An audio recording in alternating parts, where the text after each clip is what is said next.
সকালটা কিন্তু আমি বিছানা গোছানো দিয়ে শুরু করেছিলাম, আর এটা কিন্তু মামা শ্বশুরদের বাড়ির তৃতীয় দিনের ভিডিও। ঘড়ির কাঁটায় সকাল তখন 8:40 মতন বাজে। আমি ঘুম থেকে উঠেছিলাম, কারণ কালকে রাতে অনেক রাতে ঘুমানো হয়েছিল, তাই আজকে একটু বেশি বেলা হয়ে গেল। তো সকাল সকাল উঠে দেখো আমি চুড়িগুলো খুলে রেখেছিলাম, সেটাই আগে পরে নিলাম। তারপরে দেখো বিছানা ঝাড়ার কিছু খুঁজে না পেয়ে আমি চাদর দিয়ে বিছানাটা ভালো করে ঝেড়ে নিলাম।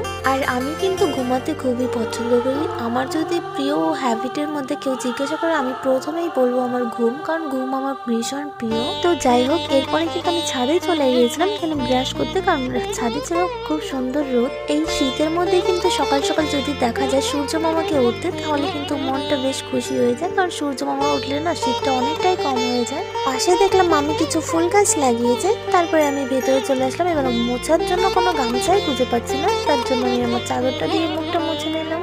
আর আমি যে কি প্রকারের অলস একটা মেয়ে, নিচে যাব আবার গামছা টানবো, তার চেয়ে চাদর দিয়ে মুছে ফেলি।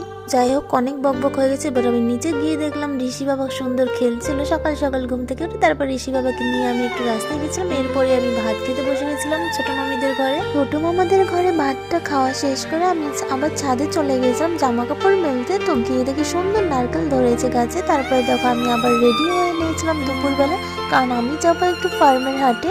যদিও ফার্মে আমি একা যাইনি, আমার সঙ্গে গিয়েছিল পুচু, মানে আমার ননদিনী। তারপরে দেখো রাতের খাবারে ছিল লুচি আর ছোলার ডাল। খাওয়া দাওয়া শেষ করে কিন্তু মামির সঙ্গে গিয়েছিলাম একটুখানি মেলায়। ওখান থেকে সঙ্গে সঙ্গে বাড়ি চলে এসেছিলাম। আর বাড়ি এসে আমার জামা কাপড়গুলো ভালো করে গুছিয়ে রাখছিলাম, কারণ কালকে সকালে আমি বাড়ি ফিরে যাব। তো যাই হোক, অনেক গল্প হয়ে গেছে। এবারে একটা এগরোল খেতে খেতে ভিডিওটা আমি এখানে শেষ করছি।